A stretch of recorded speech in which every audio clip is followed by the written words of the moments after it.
முடியல. அப்போ பார்த்தான், சரி நாம் லாய்க்கு இல்லை, அதனால் அதுக்கு தான் ஆழ்வார்கள் அனுப்பிச்சான். ஆழ்வார்களும் பிரயோஜனம் இல்லாமல் போயிட்டா. அப்புறம் தான் ஆச்சாரியர்களை அனுப்புகிறான். ஆச்சாரியாளுக்கு மாத்திரம்தான் சுதந்திரம் உண்டு. என்ன சுதந்திரம் உண்டுன்னா, அவளுடைய குறிக்கோளுக்காக எதையும் சமாதானம் பண்ணிக்க சுதந்திரம் உண்டு. அப்போது சாஸ்திரம் சம்பிரதாயம் ரெண்டு இருக்குது. எம்பெருமான் வேதத்தில் இப்படித்தான், இன்னதான் சத்தியம் வத தர்மஞ்சர சுவாத்தியாயான்மா பிரமதா அப்படின்னா கட்டளை போடுறான் பகவான். தர்மம் செய்யணும், சத்தியமே பேசணும், அவாவாளுக்கு விதிக்கப்பட்ட கர்மாவை செய்யணும், இப்படியெல்லாம் சொன்ன எம்பெருமான் அதை விட்டு மீறும் பொழுது கோவிச்சுக்கிறான். கோவிச்சுட்டு என்ன பண்ணுறான், அவாவுடைய தப்புக்கு தகுந்த மாதிரி தண்டனை கொடுக்குறான், சம்ஹாரமே பண்ணிவிடான், சக்கரத்தை எடுத்துடுறான் இல்லையா. அப்போது பொறுமையாக இருந்து இவாளை திருத்தி பணிகொள்ளணும் அப்படின்னாக்கா ஆச்சாரியனாக வந்தால் தான் முடியும், இல்லைன்னா முடியாதுன்னு முடிவு கட்டின எம்பெருமான். நேற்றைய தினம் பார்த்தோம், கேசவ சோமயாஜி பெரிய யாகம் பண்ணினார். சோமயாகம் திருவல்லிக்கேணி எம்பெருமான் திருமுன்ன போய் பண்ணினார்.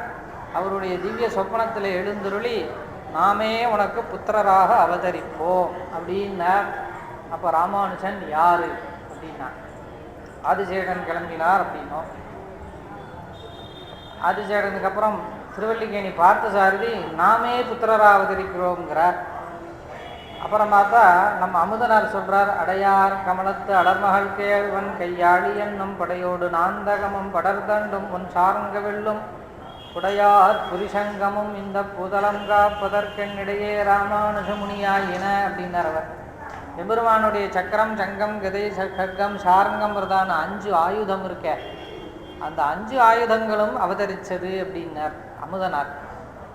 அப்போது எம்பெருமானார் யார் அப்படின்னா, எம்பெருமானுடைய அம்சம், எம்பெருமானுடைய திவ்யாயுதங்கள் அம்சம், எம்பெருமானுடைய அத்தனையும் அவர் தான் அப்படின்னார்.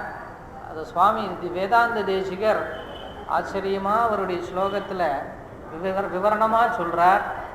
எம்பெருமான் ராமானுஜர் யார் அப்படின்னு அவர் விசாரிக்கிறார். சுதர்சன சக்கரமே அப்படின்னா, சுதர்சன சக்கரம் என்ன பண்ணும் அப்படின்னா, விஷ்ணோர் மார்க்கம் பிரதர்சைய. நாம் அதான சொல்கிறோம், சங்க சக்கரம் ஒத்தும் பொழுது, சக்கரத்தை ஒத்தும் பொழுதே விஷ்ணோர் மார்க்கம் பிரதர்சைய, எம்பெருமான் விஷ்ணுவுக்கு அடியேன் அடிமை, அவன் இடத்துல போய் சேருவதற்கு எனக்கு வழிகாண்பி அப்படின்னு சொல்லித்தான் சக்கரம் உத்தரம். அப்போ ராமானுஜர் என்ன பண்ணினார், எம்பெருமானுடைய திருவடி அடையிறதுக்கு அவர் தான் உபாயம் சொல்லித்தந்தார். அப்போ சக்கராம்சம் அவருக்கு தான். சரி, அது திருவடி அடையிறதுக்கு சொல்லி கொடுத்தா போகாதே, அது அடையிறதுக்கு ஞானத்தை கொடுக்கணுமோ இல்லையோ. இதான் வழின்னு சொன்னால் போகாது, அந்த வழியில் போகிறதுக்கு நமக்கு புத்தி வேணுமோ இல்லையோ, அதுக்கு ஞானம் வேணுமே. அப்போ அந்த ஞானம் யார் தரான்னா, சங்கம் தான் ஞானத்தை தர்றது நமக்கு. எம்பெருமானுடைய சக்கரம் இடையூறுகளை நீக்கிறது, எம்பெருமானுடைய சங்கம் நமக்கு ஞானத்தை கொடுக்குது. அப்போ ராமானுஜன் யார் அப்படின்னா, சங்கத்தோட அம்சம். ஏன்னா நமக்கு ஞானத்தை கொடுக்குறார் இல்லையா, ஞானத்தை கொடுப்பதனால் ராமானுஜன் சங்கத்துடைய அம்சம் அப்படின்னார். அடுத்ததாக சொல்கிறார், சார்ங்கங்கிறதான வில்லு கையில் வச்சுருக்கார். அந்த வில்லு என்ன பண்ணும் அப்படின்னா, நம்முடைய நாச்சியார் சார்ங்க முதைத்த சரமலை போல், ராமாவதாரத்தில் அவர் விட்டாரே அம்பு, கட்ட கட்ட கட்ட கட்டன்னு எங்கே எடுத்தார், எப்படி விடுறாருன்னே தெரியலையாம்.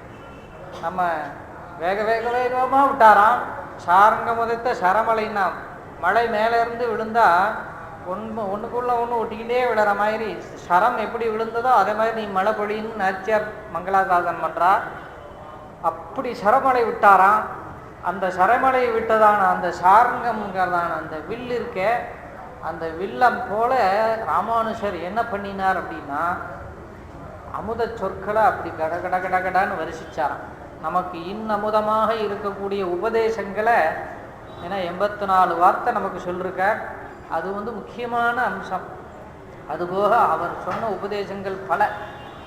இந்த சார்ங்கத்திலிருந்து கிளம்புற அம்பு எப்படி கட கட கட கடன்னு வரிசிக்கிறதோ, அதே போல எம்பெருமானை பற்றினதான அமுதமான சொல்களும் அமுதமான உபதேசங்களும் ஆச்சரியமான கருத்துக்களும் நம்முடைய சம்பிரதாயத்துக்கு உண்டான சித்தாந்த நிர்தாரணங்களையும் பொழியிறாரா ராமானுஜர். அதனால் வில்லோட அம்சம் அப்படின்னா, அடுத்து என்ன பண்ணார்? உபதேசம் மாத்திரம் பண்ணாரா? இல்லை, பக்தாளுக்கு உபதேசம் பண்ணினார். அந்த கதை அம்சம் அப்படின்னார். அடுத்து அந்த கதை என்ன பண்ணும் அப்படின்னா எதிரிகளை தாக்கும் இல்லையா? கதையினால தானே சண்டை போடுறான் எம்பெருமான், கதையைத்தான் விடுறான் சண்டைக்கு. அப்போது அந்த கதையை போல குதர்க்கமாக குதிருஷ்டியோட நம் வேதத்துக்கு அர்த்தம் சொன்ன எதிரிகளை எல்லாம் துவம்சம் பண்ணினாராம், விரட்டி அடித்தார் எல்லாரையும். ஏன்னா ராமானுஜர் அவதரிக்கிற சமயம் பலவிதமான மதங்களும் பலவிதமான கருத்துக்களும் நம்முடைய சம்பிரதாயத்திலேயே நம் வேதத்துக்கே தப்பான அர்த்தம் சொல்லி கலக்கின்னு இருந்த சமயம் யாருக்கும் உண்மை பொருள் தெரியாமல் ரொம்ப கலங்கி போயிருந்தார். அதனால் அதெல்லாம் நிர்தாரணம் பண்ணி அவர்களெல்லாம் விரட்டி அடித்தாராம். அதனால் இந்த கதை என்ன பண்ணும்? பகைவர்களை துரத்தி அடிக்கும். அதனால் கதையோட அம்சம்தான் எம்பெருமானார் அப்படின்னார். அடுத்ததாக எம்பெருமான் உரையில் வச்சுருக்கானே ஒரு கத்தி, கட்கம்னு பேர். அது என்ன பண்ணும்னா இந்த அபார்த்தம் சொல்கிறவாளையெல்லாம் சொல்கிறாரு அமுதனார் சொல்கிறார். கெட்டிக்கிழங்கொடு தன் அருளென்னும் கொள்வாளுருவி வெட்டி கிளைந்த ராமானுஜன் என்னும் மெய்த்தவனே அப்படின்னார். இந்த தப்பான அர்த்தம் சொல்லி சொல்லி சொல்லி நம்மளை போட்டு கிளக்கி அப்படி ஒரு அந்தகத்தில் நாமளை அமைத்தி வச்சிருந்தாலாம் அந்த சமயம். அந்த தப்பான அர்த்தம் சொல்கிறவாளெல்லாம் எம்பெருமானார் என்ன பண்ணினார் அப்படின்னா அவளுடைய வாதங்கள் எல்லாம் வெட்டி ஒரு காட்டுக்குள்ளே போகிறோம், புதர் மண்டி இருக்குது அப்படின்னா என்ன பண்ணுவோம்? கத்தியினால் அப்படி வெட்டிக்கிட்டி சரி பண்ணி பாதையை நன்னாக்கி போகிற மாதிரி நம்முடைய சம்பிரதாயத்தில் இருந்த குதிருஷ்டிகளும் தப்பான அர்த்தங்களையும் சொல்கிறவாளையெல்லாம் எம்பெருமானார் தன் வாக்குனால் அந்த கத்தி இருக்கு இல்லையா, திருமழிசை பிரானை போல திருமழியாழ்வாருடைய பாசுரங்கள்லாம் கத்தி மாதிரி இருக்குமா. வெட்டு 1 துண்டு 2ன்னு சொல்கிற மாதிரி நீ ஏன்டா அங்கே போகிற அப்படியே கேட்பார். அப்பேற்பட்டதான ஒரு ஆழ்வாரை போல தன்னுடைய வாக்குங்கிறதான கத்தியினால் எல்லாருடைய வாதங்களையும் வெட்டி வீழ்த்தி நம்முடைய சம்பிரதாயத்தை ஸ்தாபித்தார். அதனால் அவரை சார்ந்த கட்கமான கத்தியோட அம்சமாகவும் பஞ்சாயுத அம்சமாகவும் அங்கே சொன்னார். அடுத்த ஆயுத அம்சம் சொல்லிட்டாரா? அடுத்து சொல்கிறார் தசாவதாரமும் ராமானுஜனே அப்படின்னார். அடுத்து என்ன தசாவதாரம்? முதல்ல எம்பெருமான் என்ன அவதாரம் பண்ணால் மத்ஸ்யாவதாரம் பண்ணினான். மத்ஸ்யாவதாரத்தில் என்ன பண்ணினா வேதத்தை மீட்டான். ஹிரண்யாட்சன் வேதத்தை கொண்டு போய் கடலுக்கடியில் வச்சுவிட்டான். உடனே மத்ஸ்யமாக போய் எம்பெருமான் அவனை சம்ஹாரம் பண்ணி வேதத்தை மீட்டு வந்தார். அப்போ ராமானுஜன் என்ன பண்ணினார் அப்படின்னா வேதத்தோட அர்த்தத்தை திருடினா எல்லாரும் இல்லையா? வேதத்தோட உண்மை பொருள் என்ன? நாராயணனே பரம்பொருள். இதுதான் வேதம் சொல்கிறது. நாராயண பரம் பிரம்ம தத்துவன் நாராயண பரஹா. பிரம்ம சப்தம் நாராயணனுக்குத்தான் வேதம் சொல்கிறது, வேறு எந்த தெய்வத்துக்கும் சொல்லலை. பிரம்மம் அப்படின்ட்டாக்க அங்கே வியாக்கியானத்தில் நாராயணன் அப்படி தான் எழுதியிருக்கார் வேத பாஷ்யத்தில். போதாயனர் அப்படி தான் சொல்லியிருக்கார். ஆனால் அதை தங்களுடைய ஒரு உபாசனா தெய்வத்துக்கு அந்த பிரம்மசப்தத்தை அன்வயம் பண்ணி பரம்பொருள் அதுதான் இதுதான் அவாவா வழிபடுற தெய்வங்களை பரம்பொருள் பரம்பொருள் பரம்பொருள்னு சொல்லி சொல்லி சொல்லி வேதத்தோட உண்மையான கருத்தை எல்லாம் திருடினான். அப்போது ராமானுஜன் அந்த உண்மையான அர்த்தங்களை சொல்லி பேதையர் வேத பொருள் இதன்னு உண்ணி பிரமம் நன்றென்று ஓதி மற்ற எல்லா உயிரும் அகுதன்னு அப்படின்னு அமுதனார் சொல்கிறார் இல்லையா?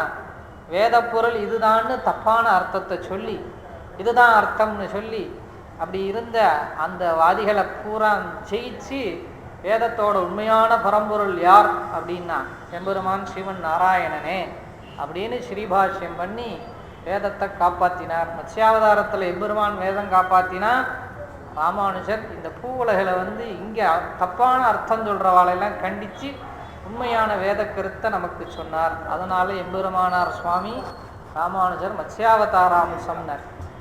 கூர்மாவதாரத்தில் என்ன பண்ணினார் அப்படின்னா கடலை கடைஞ்சி அமுதம் கொடுத்தார் எம்பெருமான்.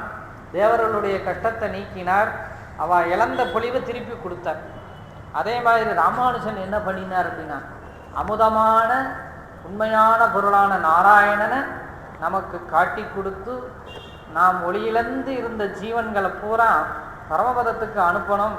அதுக்கு என்ன உபாயம்? எல்லாருக்கும் திருமந்திரத்தை சொல்லி நமக்கு என்ன அமுதம்? தேவர்களுக்கு கடைஞ்ச அமுதம். நமக்கு என்ன அமுதம்னா, ஜீவன்களுக்கு அமுதம் என்னன்னா நாராயணனே, திருமந்திரமே. அந்த திருமந்திரத்தை உபதேசம் பண்ணி எல்லாருக்கும் கிடைக்கணும். அப்போ இன்னாருக்குன்னு இருந்த ஒரு சில சம்பிரதாயம், அந்த வழக்கத்தை எல்லாருக்கும் ஆக்கினார் இல்லையா? உபதேசம் இன்னாருக்கு தான் பண்ணணும், இன்னாருக்கு பண்ணப்படாதுன்னு இருந்த காலமும் உண்டு. அதெல்லாம் உடைச்சி எரிஞ்சு ஆசையுடையவர்க்கெல்லாம் பேசி வரம்பறுத்தாங்க. எல்லாரும் வாங்க, ஆசை இருக்கா வா, ஆசை இருக்கிறவெல்லாம் வாங்குவோம். அங்கே ஜாதியோ மதமோ எதுவுமே தடை கிடையாது. யாராக இருந்தாலும் எம்பெருமான் சிவன் நாராயணன் அடைய ஆசை மாத்திரம் இருந்தால் போகிறோம். நீ எப்பேற்பட்டவனாக இருந்தாலும் வா அப்படின்னு எல்லாருக்கும் அமுதத்தை வாரி வழங்கினார் இல்லையா? கூர்மாவதாரத்தில் எம்பெருமான் திருப்பார்கடலிருந்து அமுதம் கொடுத்தான். இங்கே ராமானுஜர் திருமந்திரம்ங்கிறதான அமுதத்தை கொடுத்தார். அதனால் கூர்மாவதாரம். வராகவதாரத்தில் பூமி பிராட்டி எம்பெருமான் உத்தாரணம் பண்ணினான். அதே மாதிரி ராமானுஜரும் இந்த தாழ்ந்து கிடந்த இந்த பூமியை தான் நடந்து நடந்து நடந்து எல்லா இடத்துலையும் நல்ல உபதேசங்களை பண்ணி உத்தாரணம் பண்ணினார். நிருசிம்ஹாவதாரத்தில் ஹிரண்யனை சம்ஹாரம் பண்ணி பக்தனை காப்பாற்றினார். அதே மாதிரி ராமானுஜரும் குதர்க்கவாதிகளும் இந்த மாதிரி வேதத்தை அபார்த்தம் சொல்லி இந்த உலகத்தையே கலக்கின்னு இருந்தவாளை பூரம் கண்டித்து 6 விதமான மதங்கள் இருந்ததாம். அருசமய செடியதனை அடி அறுத்தான் வாழியை சொல்கிறோமோ இல்லையா? 6 விதமான சமயங்கள் ராமானுஜன் இருக்கும் பொழுது இருந்ததாம். அத்தனை இதையும் கண்டித்து எல்லாரையும் திருத்துறவாளையெல்லாம் திருத்தி பணி கொண்டு நம்முடைய சம்பிரதாயத்தை நிர்தாரணம் பண்ணி தான் நிருசிம்மன் எப்படி ஆவேசமாக கட்ட கட்ட கட்ட கட்டான்னு காரியத்தை பண்ணினாரோ க்ஷண நேரத்தில், சுவாமியும் அவ்வளோ வேகமாக பண்ணினார். 120 திருநக்ஷத்திரம் இருந்தார். அதில் 40 திருநக்ஷத்திரம் வரைக்கும் 35 திருநக்ஷத்திரம் வரைக்கும் காஞ்சிலேயே இருந்துட்டார். அதுக்கப்புறம்தான் ஸ்ரீரங்கத்துக்கு வந்தார். ஸ்ரீரங்கத்துக்கு வந்ததுக்கப்புறம்தான் வைபவங்கள்லாம் ஆரம்பிக்கிறது. அதுக்கப்புறம் உள்ள அந்த 90 வருஷ காலத்தில் இவ்வளோ காரியம் இன்னைக்கு வரைக்கும் நம் ராமானுஜனை சொல்கிறோமே. 90 வருஷ காலம், 120ல் 35 போயிடுத்துன்னா 85 வருஷம். 85 வருஷ காலத்துக்குள்ளே இவ்வளோ கைங்கரியத்தை பண்ணி வச்சுட்டு போயிருக்காரு. அப்போது எவ்வளோ வேகமாக பண்ணிருப்பார். நிருசிம்மனை போல் அப்படி அவதரித்து பண்ணினாராம். நிருசிம்ஹாம்சம் அப்படின்னார். வாமனாவதாரத்தை சொன்னார். வாமனாவதாரத்தில் பெருமாள் திரேணி பதாவி சக்கரமே உலகத்தையே அளந்தார் இல்லையா? அவர் திருவடி எல்லா இடத்துலையும் திருவடி சாத்தினார். நம் ராமானுஜனும் என்ன பண்ணினார் அப்படின்னா, நடந்து நடந்து நடந்து நடந்து நம் தேசம் பூரா அவர் திருவடி படாத இடமே கிடையாது. ராமானுஜன் இமாச்சலத்திலிருந்து இங்கே கன்னியாகுமரி வரைக்கும் இந்த பக்கம் வடக்க தெற்க மேற்க எல்லா இடத்துலையும் தன் திருவடி சாத்தி எல்லாரையும் திருத்தி பணி கொண்டார். வாமனனை போலே அப்படின்னார். பரசுராமரை போல பரமதங்களை கண்டித்து எல்லாரையும் திருத்தி பணி கொண்டார். அதே மாதிரி ராமாவதாரத்தை போல தர்மத்தை ஸ்தாபித்தார். ராமன் தர்மமே உருவாருந்தான். ராமானுஜனும் ஒரு க்ஷணமும் தர்மத்தை மீறினது. அவர் எல்லாரையும் திருத்தணும், சீர்திருத்தம் பண்ணணுங்கிறதுக்காக சாஸ்திரங்களை தூக்கி போடலை.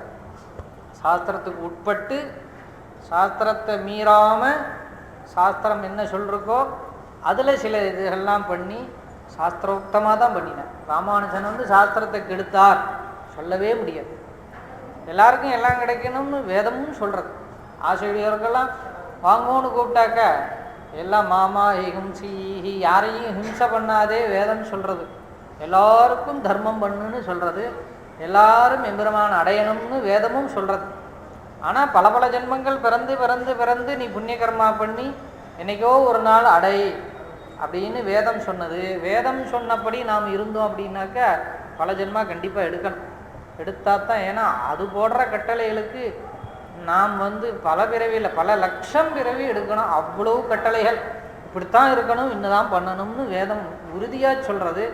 ஏன்னா நம்ம இருக்கிற ஸ்திதிக்கு அனுஷ்டிக்க முடியாது.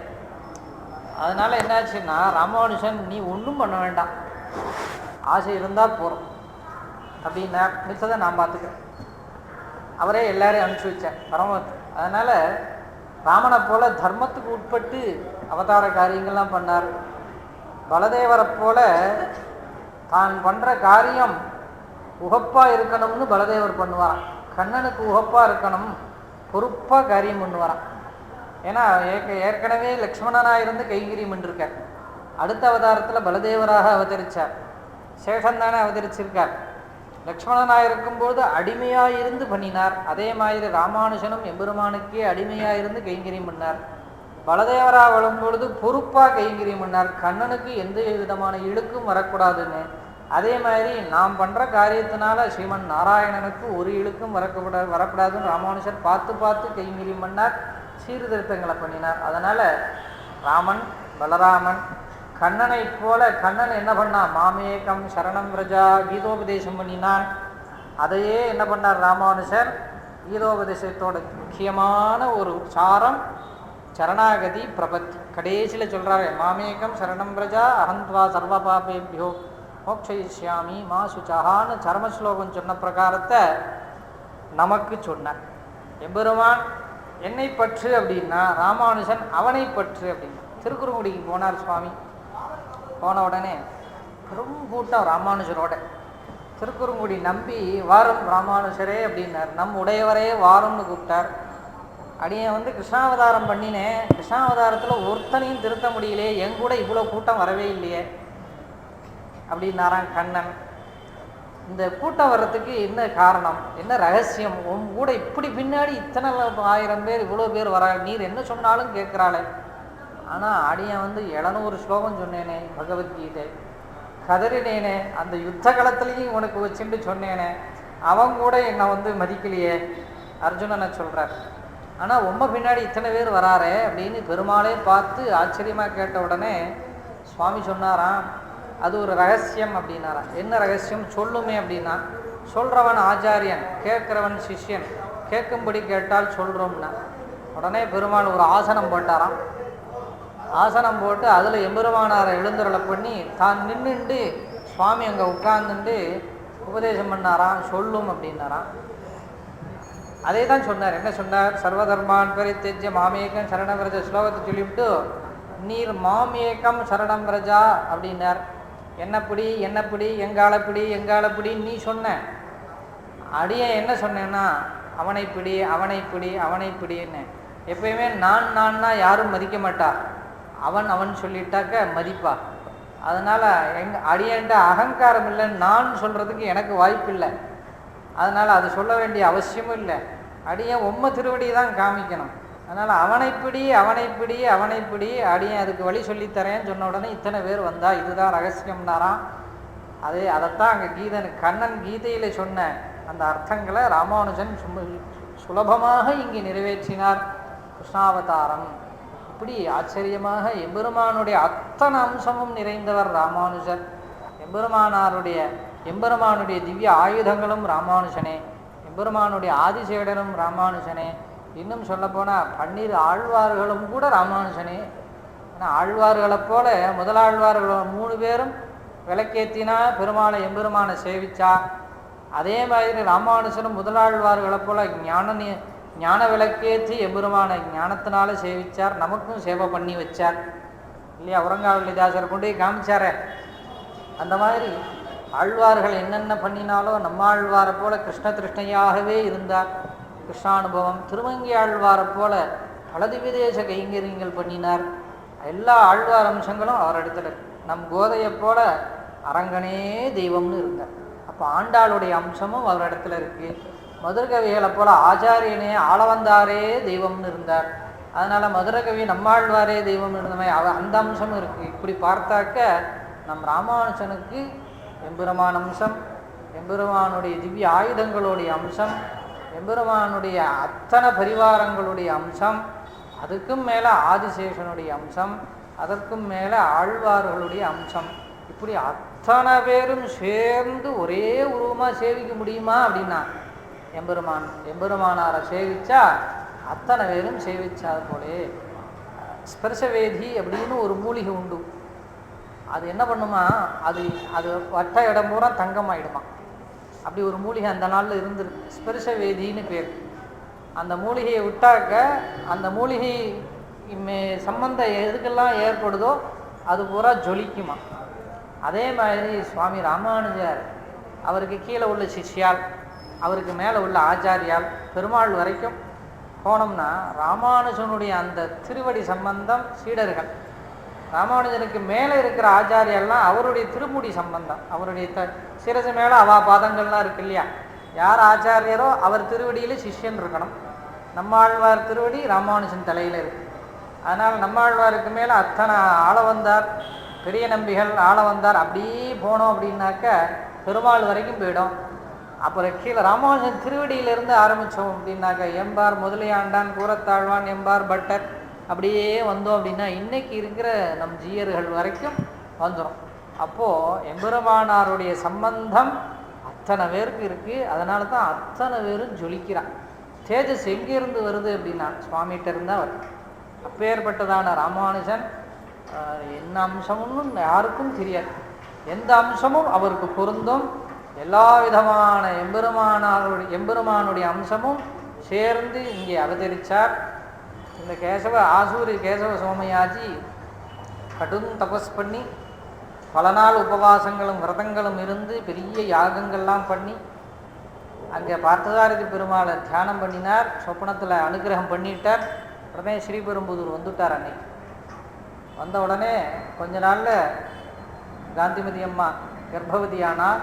காந்திமதி அம்மாவுடைய தமையனார் அண்ணன் யாருன்னு கேட்டாக்க பெரிய திருமலையை நம்பியர். அவருக்கு 2 சகோதரிகள், ஸ்ரீதேவி பிராட்டி, பூமிதேவி பிராட்டின்னு 2 பேர். இந்த பூமிதேவி தான் காந்திமதி அம்மா, ஸ்ரீதேவி பிராட்டி தான் கமலநயன பட்டர்னு பக்கத்தில் மதுரமங்கலம் இன்னைக்கு சொல்கிறோம், அது மழலை மங்கலம்னு பேர். அந்த ஊரில் அந்த அம்மா அங்கே வாக்கப்பட்ட கமலநயன பட்டர். இவா 2 பேரும் முக்கியமானவா. சுவாமி ராமானுஜர் அங்கே கோவிந்தர். இவா 2 பேரும் சரித்திரத்தில் ரொம்ப முக்கியம், ராமலட்சுமணர்களை போல. அப்போது எம்பெருமானார் அவதரிக்கிறார். புண்ணியாம்போஜ விகாசாய பாபத்வாந்தக்ஷயாய ச ஸ்ரீமான் ஆவிரபூத் சூரி ராமானுஜ திவாகரா. இன்னும் புண்ணியாம்போஜ விகாசாய பாபத்வாந்த ஹராயச்ச அப்படின்னார். எம்பெருமானாருடைய அவதாரம் இங்கே இருக்கிற பாபங்களை எல்லாம் போக்கி, அந்தகத்தை எல்லாம் போக்கி, பெரிய ஒளியை ஏற்படுத்தி இருட்டில் இருக்கிற இந்த ஜீவன்களை பூரா உத்தாரணம் பண்ணுவதற்காகவே திவாகரஹான்னார். ராமானுஜ திவாகரஹா. திவாகரன்னா சூரியன்னு பேர். சூரியன் எப்படி கார்த்தால் அப்படி உதிக்கிறதோ, உதித்த உடனே என்னாச்சு, கருகருன்னு இருந்த இருட்டெல்லாம் பயந்து ஓடி ஒளிகிறது இல்லையா. அதே மாதிரி சுவாமி ராமானுஜர் சித்திரை மாதம் திருவாதிரை நட்சத்திரத்தில் சுவாமி அவதரிக்கிறார். நம்ம ஆங்கில கணக்குப்படி 1017ஆவது வருஷம். இன்றைக்கி 2017, 1000ஆவது வருஷம் வரப்போகிறது. அப்போ அவதரித்தார். ரொம்ப சந்தோஷம். எம்பெருமானுடைய கிருபையினால் நமக்கு ஒரு சத்புத்திரன் அவதரித்தார்னு இவர் ஆனந்தமாக எல்லாருக்கும் அன்னைக்கு தானம் பண்ணுறார். ஜாதகர்மா, நாமகரணா, அன்னப்பிராசனை எல்லாம் பண்ணி வச்சார். அந்தந்த கிரமத்தில் எல்லாம் நடந்து உபநயனாதி சம்ஸ்காரங்கள்லாம் பண்ணி வச்சு தானே வேதம் சொல்லித்தரார் ஆசூரி கேசவ சுவாமியாஜிகள். சுவாமி இங்கே அவதரித்து அதற்கப்புறம் மழலை மங்கலத்தில் கமலநயன பட்டருக்கும் ஸ்ரீதேவி பிராட்டியாருக்கும் கோவிந்தர் அவதரிக்கிறார். அந்த கோவிந்தர் சுவாமி ராமானுஜர் 2 பேரும் சித்தி பெரியம்மா பிள்ளைகள், அக்காதங்கைகளோட பிள்ளைகள்னால அவரும் ஒன்று விட்ட தம்பியார் ஆகிறார். இவா 2 பேரும் சேர்ந்து தான் அபியாசம் பண்ணினான். அப்போ காலத்தில் இவாளுக்கெல்லாம் வைதிக சம்ஸ்காரப்படி பிராமண குலத்தில் என்னென்னலாம் சம்ஸ்காரம் பண்ணணுமோ அந்த சம்ஸ்காரப்படி அந்தந்த காலக்கிரமத்தில் பண்ணி வச்சு வேதமும் அத்தியனம் பண்ணி வைக்கிறார். தகப்பனே ஆச்சாரியராக இருந்து அங்கே வேத அத்தியனம் பண்ணி வச்சார். வேத அத்தியனத்தில் சுவாமி ரொம்ப நிரந்தராக இருந்தார். அதெல்லாம் முடிஞ்சாச்சு. முடிஞ்சதுக்கப்புறம் வேதம் சாஸ்திரங்கள்லாம் முடிஞ்சாச்சுன்னா வேதாந்தம் வாசிக்கணும். வேதத்துக்கு அர்த்தம் தெரியணும் இல்லையா, உண்மையான அர்த்தம் புரியணும். அதற்கு வேதாந்தம்னு பேர். அது வாசிக்கணும். அதற்குள்ளே அந்த கால வயக்கிரமத்தில் சுவாமிக்கு திருக்கல்யாணமும் பண்ணி வச்சார் அப்பா. திருக்கல்யாணம் பண்ணி வச்சு அந்த வைபவங்கள் இல்லற வாழ்க்கையில் நடந்துகிட்டே இருக்கிறச்சே அந்த நாளில் எல்லாம் பாடமும் நடந்துட்டுருக்கும். சிறு வயசுலேயே திருக்கல்யாணமும் ஆகிடும். பால்ய விவாகம் அந்த நாளில். கன்னிகாதானம்னாக்க சின்ன குழந்தையாக இருக்கிறச்சே கல்யாணம் பண்ணுறது கன்னிகாதானம்னு பேர். அப்போது இந்த இல்லற வாழ்க்கையில் இருந்துட்டே அங்கே வேத அபியாசமும் பண்ணிட்டு சுவாமி தன்னை தயார் பண்ணிகிட்டே வரார். ஆனால் சாதாரண இல்லற வாழ்க்கை அவர் வாழலை. ஏன்னா பிறவியிலேயே ஞான பக்தி வைராக்கியத்தோடு இருந்தது. கல்யாணமே வேண்டாம்னு எம்பெருமான இடத்துல பிரார்த்தனை பண்ணிட்டு இருந்தார். ஆனால் அவள் அப்பா அம்மாவுடைய ஒரு ஆசை, நீ கண்டிப்பாக கல்யாணம் பண்ணிட்டு தான் ஆகணும். ஆனால் அப்பா அம்மா ஏன்னா மாத்ருதேவோ பவ பித்ருதேவோ பவ அப்படின்னு சொன்ன பிரகாரம் வேதத்தை சொன்ன கிரமப்படி இருக்கணும் அப்படிங்கிறதுனால அவளுடைய திருப்திக்காக திருக்கல்யாணம் பண்ணிண்டாலும் அதில் அவருக்கு ரசிக்கலை. எப்போ பார்த்தாலும் வேதாந்தங்களும் புராணாதிகளையும் இந்த சத்காரியத்திலேயே அப்படி ஈடுபட்டிருந்தார். அப்போ தான் திருக்கச்சி நம்பிகள்னு பக்கத்தில் பூவிருந்தவள்ளின்னு நம்ம சென்னை பக்கத்துலேயே ஸ்ரீபெரும்புதூர் பூவிருந்தவள்ளி இதெல்லாம் பக்கத்தில் காஞ்சிபுரம் நேர் கோட்டில் இருக்கும் எல்லாம். அப்போது அங்கே திருக்கச்சி நம்பிகள் அவர் ஞானபக்தி வைராக்கியம் உள்ளவர், அவரோடைய சக்கியம் ஏற்பட்டது. ஏன்னா முதல்ல ஒரு சத்சங்கம் சுவாமிக்கு திருக்கச்சி நம்பிகள் தான். சிறு வயசுலேருந்தே அவர் நாமும் சொல்லிகிட்டே அப்படியே போவாராம், பாசுரங்களை பாடிகிட்டே போவார். தலையில் திருக்கூடையை வச்சுக்கிட்டு அதில் புஷ்பம் அவர் பெருமாளுக்குன்னே ஒரு நந்தவனம் போட்டிருந்தார். அவருக்கு வேறு எந்த காரியமும் கிடையாது. நந்தவனத்தை பராமரிக்க வேண்டியது, புஷ்பம் பறிக்க வேண்டியது, மாலை கட்ட வேண்டியது, வரதனுக்கு சாத்த வேண்டியது, சாத்திவிட்டு வந்துடவாட்டார், அங்கேயே இருப்பார். ராத்திரி பூரா விசிறி வீசுவாராம் பெருமாள். அது எப்படின்னா அவரை வச்சே பூட்டிடுவான். கர்ப்ப கிரகத்துக்குள்ளே இருந்துட்டு சுவாமிக்கு வேர்க்கும் போதுலேயே பெருமாளுக்கு இறுக்கமான இருக்கும் கர்ப்ப கிரகம். ஏன்னா ஜன்னல் வச்சுருக்காளா, இப்போன்னா ஏசியெல்லாம் போட்டிருக்கோம், அப்போல்லாம் ஏசியாக ஒன்றும் கிடையாது. அப்போது அந்த ராத்திரி பெருமாளுக்கு வேர்க்குமே அப்படின்னு இருந்து விடிய விடிய விடிய விசிறிண்டே இருப்பாராம். பெருமாள் அவர் இடத்துல பேசுவாராம். அப்படி ஒரு அனுபவம் திருக்கச்சி நம்பிகள். அதனால் என்னாச்சுன்னா இவருடைய பாசுரமும் அவருடைய வினயமும் ராமானுஜருக்கு திருக்கச்சி நம்பிகளை விட்டால் இன்னொரு பக்தர் கிடையவே கிடையாதுன்னு அவர் ஹிருதயத்தில் பதிஞ்சிருக்கு. திருக்கச்சி நம்பிகளை போல ஒரு மகான் கிடையவே கிடையாது இந்த லோகத்தில் அப்படின்னு இருந்த காலம். அப்போது திருக்கச்சி நம்பிகளோட வைபவம் ஆச்சரியகரமானது. எம்பெருமான் அவரை பிரபல்யப்படுத்தணும்னு சங்கல்பிச்சான். என்னாச்சு, ஒரு நாள் தலிகைக்கு அமுது பண்ணுறான் பெருமாளுக்கு. தலிகை அமுது பண்ணும் பொழுது பெருமாள் அந்த நாள்லலாம் பேசுவார். பெருமாள் அர்ச்சகாலோடையும் பேசுவார். அர்ச்சகரை கூப்பிட்டு நீ வெளியே போ, திருக்கச்சி நம்பியை உள்ளே அனுப்புவார். ஏன்னா தலிகை சமர்ப்பிக்கும் போது வெளியே வந்துடுவார். அர்ச்சகர் மாத்திரம்தான் உள்ளே இருக்கணும், வேறு யாரும் இருக்கக்கூடாது. அதனால் பெருமாள் அமுது செய்யும் பொழுது திருக்கச்சி நம்பிகள் வெளியில் வந்துடுவார். இவர் உள்ளே அமுது பண்ணிகிட்டே இருக்கிறச்ச நம்பிகள் அனுப்புவோம் அப்படின்னார். சரி, பெருமாள் நியமனம், அர்ச்சகர் வெளியில் வந்துவிட்டார். உள்ள பெருமாள் அருளை பாடிட்டு அழைக்கிறார் அப்படின்னார். இவர் உள்ளே போனார். அர்ச்சகர் பண்ணால் கையை காமிப்பார், வாசனையை தான் முகருவார். பெருமாள் பிரசாதம் அப்படி வெளியில் வந்துடும், கோஷ்டிக்கு அடியார்களுக்கெல்லாம் கொடுத்துருவார். திருக்கச்சி நம்பிகள் என்ன பண்ணினார் அப்படின்னா எடுத்தார், கபடமாக ஊட்டினார். இவன் சாப்பிட ஆரம்பிச்சுட்டான். வரதான் திரும்பி சாப்பிட்டார், எல்லாத்தையும் சாப்பிட்டுட்டார். இவரும் ஊட்டிகிட்டே இருக்கார், சாப்பிட்டுட்டே இருக்கார். பாத்திரம் காலி. வரதா பாத்திரம் காலி. சரி அப்படின்ட்டார். உடனே என்னாச்சு, உடனே மணி சாய்ச்சிகிட்டே இருக்கா. வெளியில் வந்தார். கண்டரோட பண்ணியாச்சு அப்படின்னார். பாத்திரத்தை எடுத்துன்னு போகலாம் அப்படின்னார். உள்ளே வந்து பார்த்தா பாத்திரத்தில் ஒன்றும் காணும். உடனே இந்த அர்ச்சகாலுக்கெல்லாம் திருக்கச்சி நம்பிகள் உள்ளே எல்லாத்தையும் சாப்பிட்டார். இது ஒரு அண்டாவுமா சாப்பிடுவார், மனுஷனுக்கு வயிறா இல்லை இதுனா பானையா அப்படின்னு ராஜாவுக்கு கம்ப்ளைண்ட் போயிடுச்சு. திருக்கச்சி நம்பிகள் பெருமாளுக்கு அமுது பண்ண வேண்டியதை தானே சாப்பிட்டுட்டார், கர்ப்பகிரகத்திலேருந்து சாப்பிட்டார். அதனால் கர்ப்பகிரகமே தோஷமாயிடுத்து. அப்படி இப்படின்னு ஒரே சம்பிரமம். உடனே ராஜா வந்தார். ராஜா எப்பயுமே நிதானமாக யோசனை பண்ணித்தான் பண்ணுவார். உடனே என்னாச்சு, திருக்கச்சி நம்பிகளை இன்னைக்கு இருக்கட்டும், நாளைக்கு விசாரிப்போம் அப்படின்ட்டார். உடனே மறுநாள் சொப்பனத்தில், ராஜாவோட சொப்பனத்தில் போகிறார் பெருமாள். எனக்கு இன்றைக்கி 1000 அண்டா சமர்ப்பி அப்படின்னார் ராஜாவோட. ஏன்னா நிச்சயப்படி 2 அண்டா சாப்பிடுவார். சொப்பனத்தில் போய் எனக்கு இன்றைக்கி 1000 அண்டா பிரசாதம் வேணும்னார். பிரசாதம் வேணும்னா மறுநாள் உடனே ராஜா இன்னைக்கு பெருமாளுக்கு 1000 அண்டா பிரசாதம் அப்படின்னார். நம்ம அழகருக்கு 100 அண்டா அக்கார வடிசில் ஆண்டாள் சமர்ப்பிச்சா, வரதன் 1000 அண்டா கேட்டார். உடனே ஆயிரக்கணக்கான அண்டாக்களை தயார் பண்ணி கடகடன்னு பிரசாதம் பண்ணி உள்ளே எழுந்தருளை பண்ணி தலிகை கண்டரலை பண்ண போகிறா. அதே மாதிரி வரதன் என்ன பண்ணார், நம்பிகள் அனுப்பு, நீ போ அப்படின்ட்டார். உடனே என்ன பண்ணார், நம்பிகள் உள்ளே வந்தார். பாக்கியம் ஊட்ட ஆரம்பிச்சிட்டார். திருப்பி ஒரு அண்டா தானே சாப்பிட்டார். ஊட்டுறார் ஊட்டிகிட்டே இருக்கார், சாப்பிட்டுட்டே இருக்கான் வரதன். 1000மும் காலி. அவளுக்கு மணி சாதிச்சு முடியல, கை வலிச்சு போச்சு. வெளியில் இருக்கிறவாள் என்னடா இது. உடனே வெளியில் வந்தார். அவளுக்கு என்னன்னா இன்னைக்கு மாட்டுவார் அப்படின்னு அங்கே. ஏன்னா 1000 அண்டா இந்த ஆள் சாப்பிட முடியாது. ஒரு அண்டானாலும் எப்படியோ முக்கி தக்கி சாப்பிட்றலாம். 1000 அண்டா மனிதன் சாப்பிடவே முடியாது. கண்டிப்பாக இன்றைக்கி மாட்டிப்பார் இருந்தால் நாளைக்கு சிரச்சேதம் தான் அப்படின்னு அங்கே அவாடலாம். ஏன்னா ராஜாவும் நின்றுருக்கார். உடனே என்னாச்சு, வந்தார் அந்த அர்ச்சகர் நக்கலாக, கண்டரெல்லாம் பண்ணியாச்சா அப்படின்னார். ஆயிடுத்தே, அமுதன் போக்கியமாக வரதன் போக்கியமாக சாப்பிட்டார். அவர் நக்கல் பண்ணுறாரு கூட இவருக்கு தெரியல. ஏன்னா இவர் பரம பக்தர், யாரையும் சந்தேகமே பட மாட்டார், கோச்சிக்க மாட்டார், யாருக்கு மேலேயும் அசூயைப்பட மாட்டார். தன்னை விட உயர்ந்தவா தான் அர்ச்சகராச்சே, வேத அத்தியனம் பண்ணவராச்சே அப்படின்னு அவர் மரியாதையாக கைகூப்பி நிற்கிறார். இவர் அர்ச்சகர் உள்ளே போய் பார்த்தா எல்லா அண்டாவும் காலி, 1000 அண்டாவும் காலியாக இருக்குது. பதறி போயிட்டார்.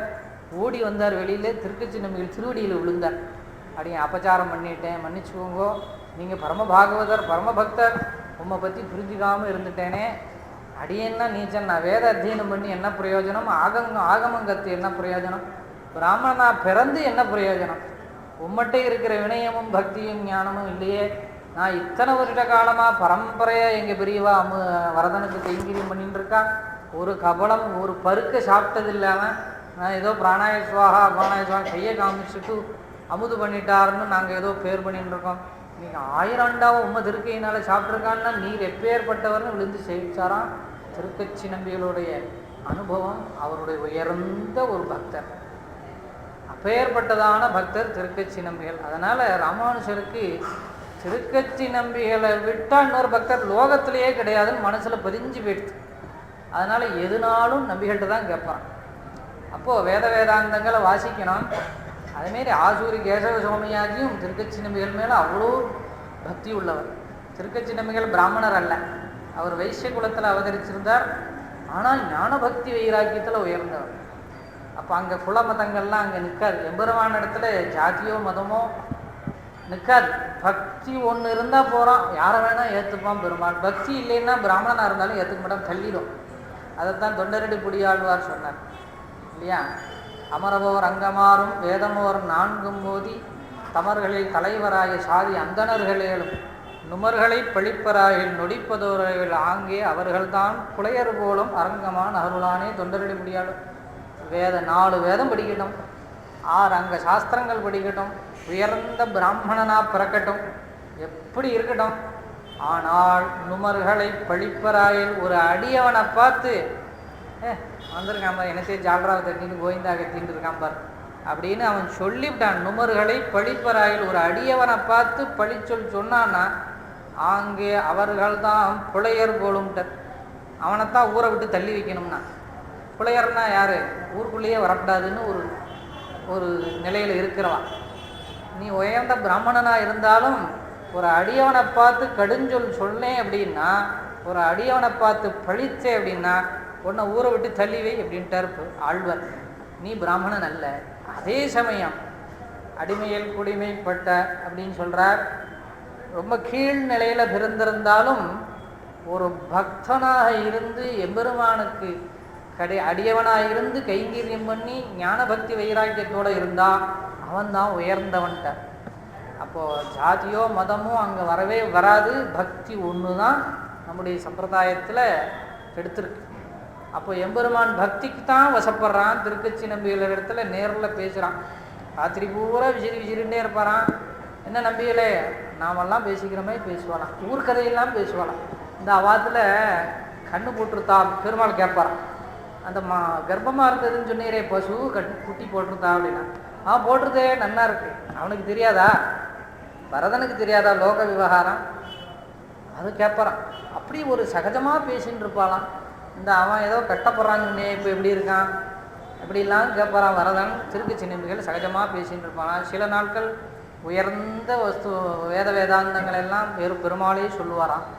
தன்னை அடைவதற்கு என்ன உபாயம்லாம் சொல்லுவாராம். அதே சமயம் ஒரு நாள் பார்த்தா சாமானிய விஷயங்கள்லாம் பேசுவாராம். இப்போ நாமெல்லாம் எப்படி பேசிக்கிறோமோ அப்படி திருக்கச்சி நம்பிகள் பெருமாளுடைய குழாவின்னு இருப்பாராம்.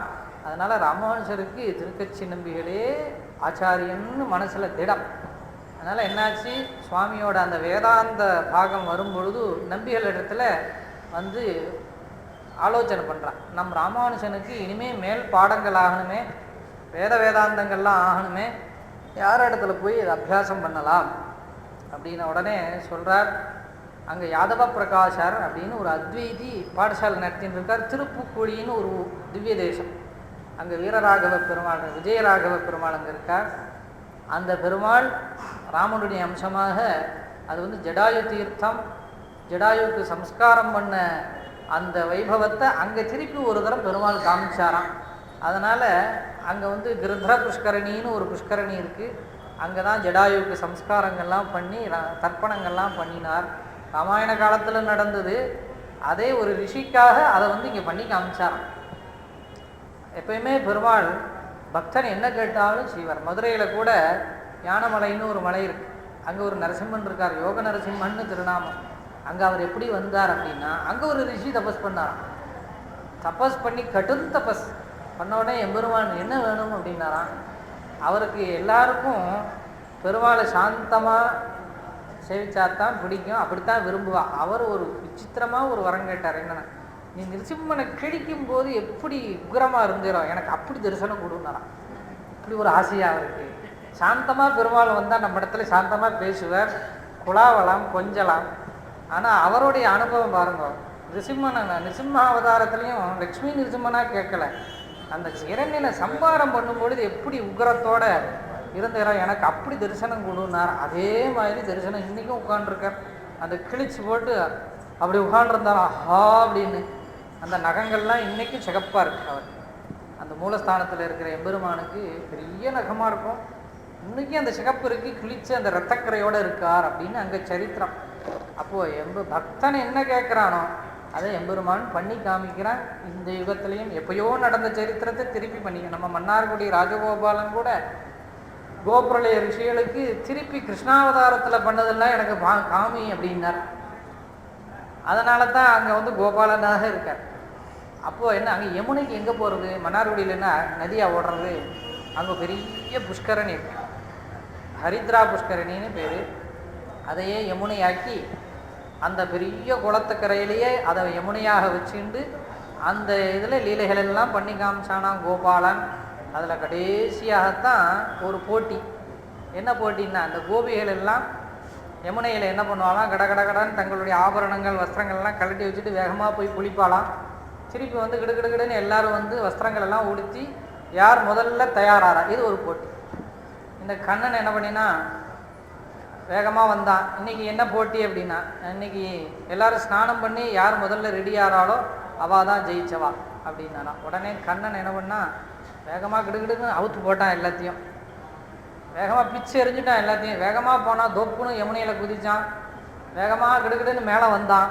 அதுக்குள்ளே இந்த கோபிகள் பாதி உள்ளே போயிருக்கு, பாதி வெளியே. அப்போ தான் கலட்டின்னு இருக்குது, பாதி ஒன்று ட்ரெஸ் பண்ணின்னு இருக்குது. இப்படி இருக்கிறதுக்குள்ளே எப்படியோ நாம தான் ஜெயிக்கணும் அப்படின்னு சொல்லிட்டு வேகமாக போனவன் வந்தான். கையில் கிடச்சதெல்லாம் எடுத்து சுற்றிக்கிறானா. அதனால் மன்னார்குடி கோபாலனை பார்த்தா ஒரு காதில் அவனோட தோடு இருக்கும் மகர குண்டலம், ஒரு காதில் அந்த கோபியோட ஓலை இருக்கும். அந்த ஒரு ரவுண்டாக அந்த யாதவ பெண்கள்லாம் ஓலைன்னு ஒன்று போட்டுவா, இப்படி ரவுண்டாக அந்த மாதிரி இருக்கும்.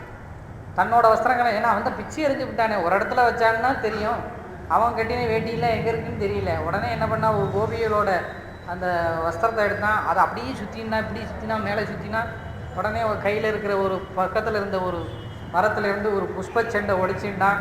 அங்கே ஒரு மாடு இருந்து, பார்த்தையா நான் தான் ஜெயிச்சேன். அந்த திருக்கோலம் தான் இன்றைக்கும் மன்னார்குடி கோபாலனுக்கு மாத்திரம் ஒரே வேஷ்டி தான், இடுப்பில் சுற்றி அதையே அப்படியே கொண்டு தலையிலையும் சுற்றி அப்படி அந்த மாடு மேலே அப்படி கையை ஊனிண்டு ஒரு கையில் அந்த பூச்செண்டை வச்சுண்டு இன்றைக்கும் தரிசனம் கொடுக்குறான். யாருக்காக பண்ணினா, அந்த ரிஷிக்காக. இன்றைக்கும் நாம் சேவிக்கிறோம். இங்கேயும் வந்தால் எழுந்தருளி இருக்கான். மன்னார்குடியிலேருந்து இங்கே நமக்காக இங்கே எழுந்தருளி கிருபை பண்ணுறான். அந்த சேவை நாம் நித்தியம் சேவிக்கிறோம் இங்கே. அப்போது பக்தர்களுக்காக என்றைக்கோ எத்தனையோ யுகங்களுக்கு முன்ன பண்ண லீலைகள் எல்லாம் பண்ணி காமிச்ச மாதிரி திருப்புக்குழியிலையும் ராகவன் அந்த ஜடாயுக்கு மோட்சமருளின வைபவங்களை பண்ணி காமிச்ச ஸ்தலம். அங்கே யாதவ பிரகாஷர் பாடசாலை நடத்தின்னு இருக்கார். அவர் அத்வைதி அப்படின்னாக்கா அகம் பிரம்மாஸ்மி, நானே கடவுள் அப்படின்னு சொல்கிற தத்துவம் உடையவன். இந்த உலகமெல்லாம் பொய், பரபிரம்மம் ஒன்னே உண்மை. இதுதான் அத்வைத்தம். அத்வைத்தம் அப்படின்னாக்க ரெண்டு பொருள் இல்லை, ஒரே பொருள். துவைத்தம்னா ரெண்டு, அத்வைத்தம்னா ஒன்று. ரெண்டு அல்ல ஒன்று. அப்போது இந்த பிரகிருதி, ஜீவன், பரமாத்மா, இப்படி 3 தத்துவம் நமக்கு. அவள் என்ன சொல்கிறா, ஒன்றே ஒரு தத்துவம் அப்படின்னா. ஒரே தத்துவம் என்னன்னா பரபிரம்மே எல்லாம். அதனால தான் நானே கடவுள் அப்படின்னா. அதைத்தான் ராமானுஜர் அப்புறம் வர்றதுல கண்டிக்கிறார். அப்படி அல்ல, இது விசிஷ்ட அத்வைத்தம் அப்படின்னு அது மேற்கொண்டு போகிறச்சே அந்த இதெல்லாம் பார்க்கலாம். அப்போது அந்த அத்வைத வேதாந்தங்கள் எப்போவுமே நாம் ஒரு சம்பிரதாயத்தை நிர்தாரணம் பண்ண போகிறோம் அப்படின்னா அதுக்கு எதிராக இருக்கிறத தெரிஞ்சுட்டாத்தான் அதில் உள்ள இதுக்கு தகுந்தாற் போல் நம்ம சமாதானம் சொல்ல முடியும். எப்பயுமே எதிரியோட பலம் தெரியாமல் நாம் வாதம் பண்ணக்கூடாது. அதனால் திருக்கச்சி நம்பிகள் என்ன பண்ணினார், முதல்ல அத்வைத வேதாந்தம் கேட்கட்டும் அப்படின்ன உடனே ஆசூரி கேசவ சுவாமியாச்சி சொல்கிறார், அத்வைதம் நம்முடைய சம்பிரதாயம் இல்லையே, அது நமக்கும் அதுக்கும் ஒத்து வராதே அப்படின்னார். நம்ம ராமானுஜனுக்கு அது பதிஞ்சுடுத்துனா என்ன பண்ணுறது, ராமானுஜனுக்கு உண்மையை தவிர எதுவும் பதியாது, நீ தைரியமாக அனுப்புங்க. ஏன்னா ராமானுஜன் அப்பேற்பட்ட அவதார புருஷன் உமக்கு தெரியாது, பின்னதான் உனக்கு தெரியும் அப்படின்னார். உடனே யாதவ பிரகாசர் இடத்துல அபியாசத்துக்கு போனார், போய் சேவிச்சார், பாடம் ஆரம்பித்தாச்சு, நடந்துன்றிருக்கு. அப்போ என்னாச்சு அப்படின்னா குருவமிஞ்சியே சீடராக இருந்தார் ராமானுஜன். அவருடைய அபியாசம் நடந்துட்டே இருக்கும் பொழுது வேதத்துக்கு தப்பாக அர்த்தம் சொல்வாராம்.